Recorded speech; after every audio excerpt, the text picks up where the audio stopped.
گھر اور اس کا گھر کے انٹرنس اور گیٹ میں 1 کلومیٹر کی ڈرائیو ہے. میں کہا ہر بچہ اس کا دیوانہ, اس نے ابھی خودکشی کیوں کر لی؟ کہتے وی ڈونٹ نو. میں کہا یار اتنے پیسے, ہر آدمی کا شوق ہے مال ہو اور شہرت ہو, کہ مال بھی شہرت بھی, لڑکی لڑکے سب اس کے فین, اس نے خودکشی کیوں کر لی؟ میں کہا another question. کہتا کیا؟ میں کہا سنا ہے دنیا کی بہت بڑی سنگر اور ایکٹریس وٹنی ہیوسٹن ٹب میں ڈرگز لیتے مر گئی. کہا بالکل صحیح سنا, ایسا ہی ہوا. میں کہا وہ ڈرگز سے کیوں مری؟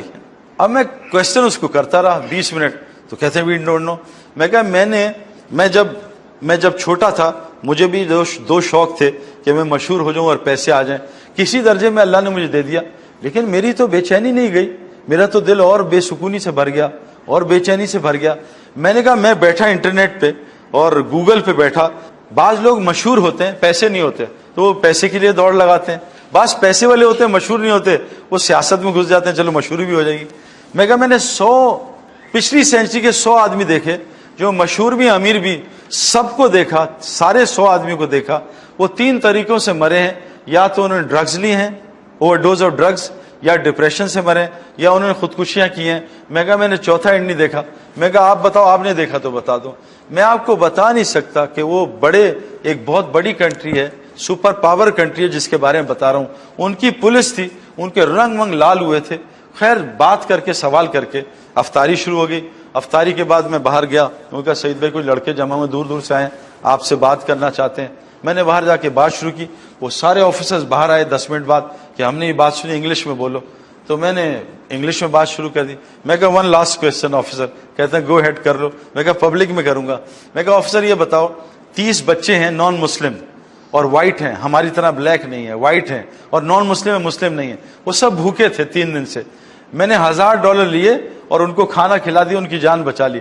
بتاؤ یہ اچھا ایکشن ہے برا ایکشن ہے؟ کہا واٹ اے ونڈرفل ایکشن, زبردست ایکشن, 30 جانیں بچائیں. میں کہا آفیسر لیکن $1000 تمہارے چوری کیے تھے. کہتے ہیں یہ تو بڑی گڑبڑ بات ہے. میں کہا یہ کیا ہوا؟ میں کہا آفیسر بتاؤ مجھے جیل میں ڈالو گے یا شاباشی دو گے؟ کہا نہیں تمہیں تو جیل میں ڈالوں گا. میں کہا آفیسر میں نے 30 بچے جان بچائی ہیں, تمہارے $1000 سے کیا ہوگا؟ کہتا نہیں اٹس اے کرائم. میں کہا which one is a crime? اب گھبرا گیا, کہتا آئی ڈونٹ نو. میں کہا بتاؤ کون بتائے گا؟ کہتا ہے ویل آئی ڈونٹ نو. تو میں کہا آفیسر یہ جو تمہاری گن لگی ہے اس کی مینول ہے؟ کہتا ہے. میں کہا تمہارا موبائل یہ جو آئی فون پکڑا مینول ہے؟ میں کہا آفیسر تمہاری مینول کہاں ہے؟ کہتا why do I need a manual. میں کہا آفیسر اصل میں اس کائنات کی سب سے قیمتی چیز انسان ہے. اگر انسان مر جائے تو آئی فون کون خریدے گا؟ گدھے خریدیں گے. اگر انسان مر جائے تو پراپرٹی کون خریدے گا؟ گولڈ کون خریدے گا؟ اگر ساری عورتیں دنیا سے اللہ اٹھا لے. تو میں کہا انسان سب سے قیمتی چیز ہے, یہ بتاؤ تمہاری مینول کہاں ہے؟ کہتا ہے well we have couple of manuals. میں کہا no those manuals change every year, you know updates come, virus comes. میں کہا we have got one manual جس کا نام قرآن ہے, وہ 1400 سال سے نہیں بدلی. اس میں بتایا ہے کہ گناہ کیا ہے, نیکی کیا ہے. اب وہ بالکل فلیٹ آؤٹ ہو گئے تھے. پھر میں نے کہا آفیسر میں تمہیں اسلام کی دعوت نہیں دے رہا, لیکن میں تمہیں دعوت دے رہا ہوں اسلام سیکھو. کیوں کہ اس وقت دنیا میں سب سے زیادہ ٹوپیاں جو ہے نا لوگوں کو اس حالت میں پہنا رہے ہیں نا, ایسی شکل بناتے ہیں اور اتنے گڑبڑ کر رہے ہیں. اگر تم اسلام نہیں سیکھو گے تو تمہیں ایسی شکل میں لوگ ٹوپی پہنا کے چلے جائیں گے. پھر اس نے مجھے عجیب بات کی, بڑے آفیسر نے کہا ایک سوال کروں, یہ جو تمہاری تبلیغی جماعت آتی ہے نا, ہم ان کے پیچھے پیچھے چلتے ہیں, یہ جتنے بیانات کرتے ہیں ہم سنتے ہیں, ان کی بات دل میں لگتی ہے, کیا وجہ ہے؟ میں کہا اس کی وجہ بھی بتاتا ہوں. میں کہا ایک مسلح تھا, وہاں ایک حافظ وہ تھا امام لاہور میں. اس نے مجھے کہا سعید بھائی آپ تبلیغی جماعت والے بڑی باتیں کرتے ہیں, میرا بھتیجا ہے وہ اعتکاف میں چرس پیتا ہے, نشہ کرتا ہے, وہ ٹھیک نہیں ہوتا, میں اتنے بیانات سناتا ہوں, ڈراتا ہوں, اس کو ٹھیک کریں پھر میں مانوں گا.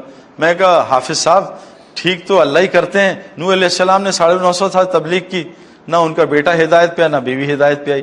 لوط علیہ السلام نے کتنے 100 سال تبلیغ کی, نہ بیوی ہدایت پہ نہ بیٹا ہدایت پہ آیا. تو ہم تو کوشش کریں گے, ہدایت اللہ کے ہاتھ میں. تو میں 10 مہینے اس سے دوستی کی, اس کو تبلیغ میں اشرا لگوایا, اس کی داڑھی, اس کی ٹوپی, اس سے سارے نشے چھوڑ دیے. تو حافظ صاحب جو امام تھے انہوں نے کہا بھائی سعید بھائی ان سے کیا بات کی؟ میں کہا کوئی بھی بات نہیں کی. تو کہا یہ انسان کا بچہ کیسے بن گیا؟ میں کہا اصل میں حافظ صاحب, امام صاحب, یہ جب سے آپ نے میری ڈیوٹی لگائی تھی نا تو 10 مہینے گزر گئے. یہ ظالم 1.5 لاکھ کے برگر اور پیزا میری جیب سے کھا چکا ہے. اب مجھے رات کو رونا آتا ہے, اللہ ہدایت دے دے, ظالم کب تک میرا کھانا کھائے.